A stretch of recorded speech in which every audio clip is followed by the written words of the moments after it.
Could there be a short squeeze? Yeah, absolutely. I don't think it will be at the hand of the trading public here in North America, but it will be more along the lines of a failure to deliver um, in London or on COMEX, where you see a cash settlement on COMEX, where in essence they have rules in place that protect the exchange, which is kind of another way of saying cash settlement or force majeure is a default. That's when things start to greatly accelerate. But these other countries have been using the suppression of the Western paper market against us, so they don't care that we've been suppressing the price. In fact, they're all for it. That's why they're not bitching about it. The silver market, long overshadowed by gold, is now on the brink of a potential crisis due to years of manipulation and a surge in global demand for physical silver. According to Andy Schectman, major financial institutions, particularly Western bullion banks, have played a central role in keeping silver prices artificially low. These banks have maintained large short positions in silver using paper contracts on exchanges like COMEX and the LBMA, resulting in a situation where paper trades vastly exceed the available physical supply. While this price suppression has persisted for decades, it's now vulnerable to increasing demand for physical silver, especially from countries like Russia, China, and India. Schectman notes that these nations have been aggressively accumulating silver in anticipation of a price surge, draining Western exchanges that are struggling to meet demand. This growing disparity between paper contracts and the limited physical supply makes a liquidity crisis increasingly likely. As these countries seek delivery, paper contracts may no longer be redeemable for physical metal, triggering a significant price increase as buyers scramble to secure silver. Schectman warns that this escalating tension could lead to a silver squeeze, where financial institutions with massive short positions are forced to cover their losses. This would set off a rush to acquire physical silver, driving prices to unprecedented levels. With the Western financial system operating on a thin margin of actual silver supply, such a squeeze could create a severe shortage, making silver nearly impossible to obtain, with soaring premiums and restricted availability. This scenario could mark a pivotal shift in the precious metals landscape. For more insights from Andy Schectman, please subscribe to our channel and hit the bell icon for updates. The first silver squeeze that we saw was not really much of a squeeze. You had a bunch of traders and young people who were trying to do what they did to AMC and GameStop, and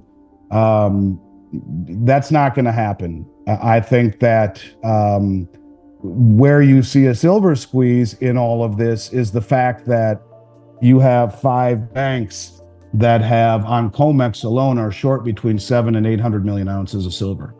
And when I said metric tons, I'm sorry, I meant millions of ounces, 800 million ounces that India had purchased, not metric tons. I was thinking gold. You're talking a whole year's worth of global mine supply by these 5 banks. On the LBMA, it's between 4 and 6 billion with a B ounces short. So yeah, I mean, this is a situation that I don't think ends well for one of these banks, where the squeeze happens, I think, when one of the banks breaks ranks. One of the banks says, listen, we can't keep letting our balance sheet bleed in this direction, so we're going to cover and get out. And if one of them breaks ranks, it's kind of every man for himself. That's when you see the price start to rise dramatically. But, with 800 million ounces short just on COMEX, the $1.50 move we saw a week ago, you're talking what? $1.2, $1.3 billion loss in the span of a week. And that's why they're kind of trapped, these bullion banks who have created this short position, where on the LBMA, they're trading upwards ends of 2.9 billion ounces per day. That's 3.5 times annual global mine supply, where forever less than 0.25% of these contracts stood for delivery. Not the case anymore. So when 95% of these trades are paper trades, not backed by anything, it's naked. It's just because these bullion banks have the ability to play with the price. They have unlimited checkbooks. Well, that works against traders and hedge funds. It doesn't work so well against China, Russia, and India, who have the money to play whatever game they want with margin calls or dropping the price or rising premiums, lease rates, whatever it is, margin requirements, it doesn't matter. And they'll stand for delivery. And that's exactly what they're doing. So that's how you get a silver squeeze. It's not the silver squeeze where when you realize that the average allocation in this country is so paltry, less than 0.5% to 1% total of metals allocation across the board in the United States. Sure, it will add fuel to the fire, but the real possibility of silver squeeze are these other countries exploiting the delivery mechanism on COMEX and the LBMA. They know what we're doing. They've made repetitive statements about it in other commodities as well, like in grain, where one of the BRICS members says, we produce and consume more than the West does, but we have no ability to control the price. That's whether they're talking grain in this case, or they understand what it is with all of the world's commodities that are valued in dollars. So could there be a short squeeze? Yeah, absolutely. I don't think it will be at the hand of the trading public here in North America, but it will be more along the lines of a failure to deliver in London or on COMEX, where you see a cash settlement on COMEX, where in essence they have rules in place that protect the exchange, which is kind of another way of saying cash settlement or force majeure is a default. That's when things start to greatly accelerate. But these other countries have been using the suppression of the Western paper market against us, so they don't care that we've been suppressing the price. In fact, they're all for it. That's why they're not bitching about it, because it enables them to acquire things on the cheap. That will change in that environment, and it could, but... For years, Wall Street and financial advisors have largely overlooked gold and silver, mainly due to the sustained price suppression by major financial institutions. These powerful entities have used price manipulation to stabilize the bond market and reinforce the strength of the Western financial system. This suppression is especially evident in the inverse relationship between real interest rates and gold prices, a phenomenon known as Gibson's paradox. According to Andy Schectman, this artificially controlled market may soon undergo a dramatic shift as retail investors lose faith in traditional assets like stocks and bonds. Even a small reallocation of global capital into gold and silver, say a 2.5% shift, could trigger a five-fold increase in demand. If larger institutional investors or financial advisors were to shift 5% or even 10% of their portfolios into precious metals, demand could surge by 20 times or more.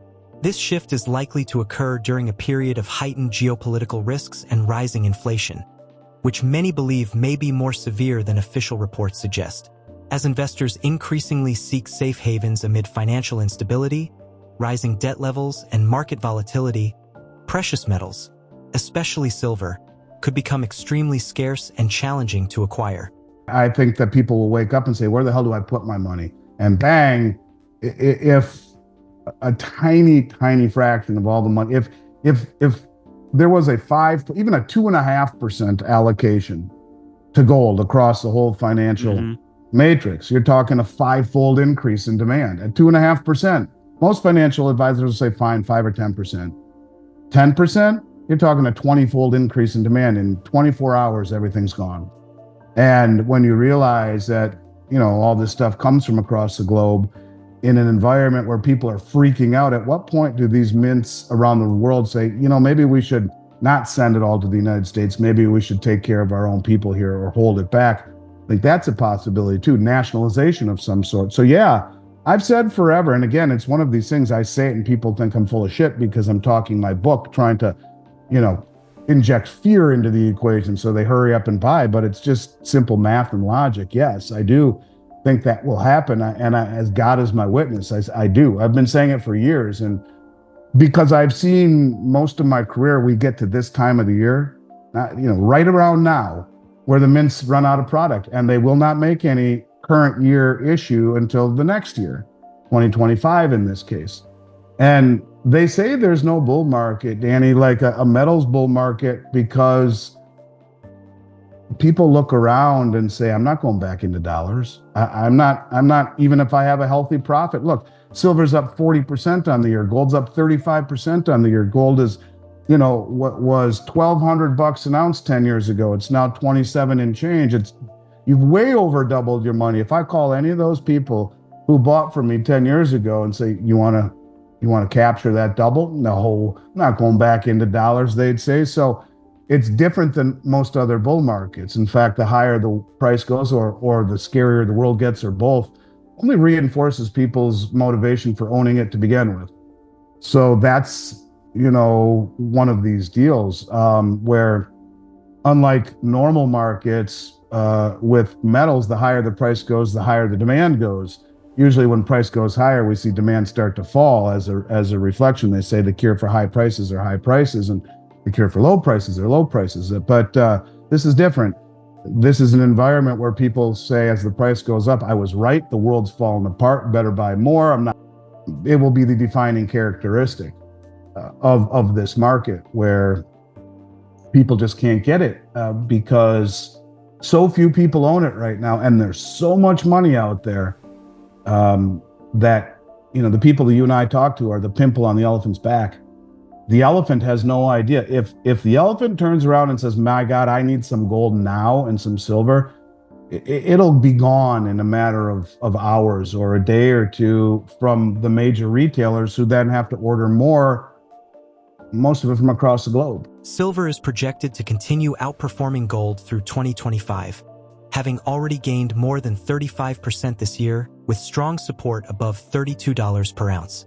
Analysts view silver as undervalued compared to gold, indicating potential for further price increases. Meanwhile, platinum, despite facing short-term challenges in automotive demand, is expected to benefit from tightening supply, with prices projected to rise by 4% in 2024 and an additional 5% in both 2025 and 2026. The World Bank anticipates that while gold may lag slightly, the broader precious metals market will remain a stable investment option as economic uncertainty continues. Relatively flat base metal prices are also likely to support this sector.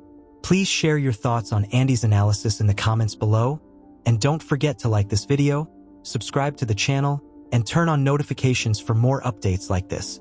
Thanks for watching.